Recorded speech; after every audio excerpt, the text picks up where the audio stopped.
À première vue, ce ne sont que de simples jeunes pousses. Mais dans ces serres d'Erkane se cache peut-être la canne à sucre de demain. Chaque année, plus de 100 000 clones sont testés ici dans l'espoir de trouver une variété plus résistante au changement climatique et plus riche en sucre. Une mission de longue haleine menée par Bernard Sigmund, directeur d'Erkane, tout juste nommé vice-président de l'ISSCT, une reconnaissance mondiale pour la recherche réunionnaise. Le processus, c'est de partir avec des croisements qu'on effectue chaque année. Donc on choisit le père et la mère, on fait des croisements. Pour faire simple, on va croiser une canne qui a des bons résultats en termes de tonnage et de richesse, mais qui est sensible à une maladie.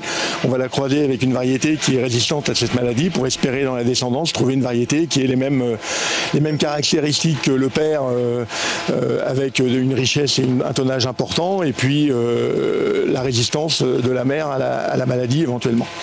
Donc c'est tout un travail de croisement. On fait 2500 croisements chaque année.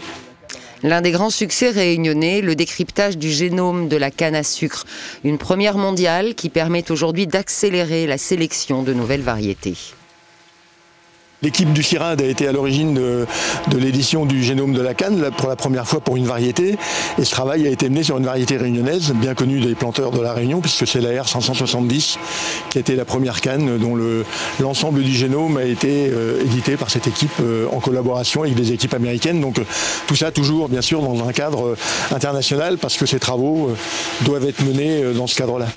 De la serre au champ, la canne réunionnaise continue de se réinventer, symbole d'un savoir-faire local mais aussi d'une recherche à la pointe qui fait aujourd'hui rayonner la Réunion bien au-delà de ses frontières.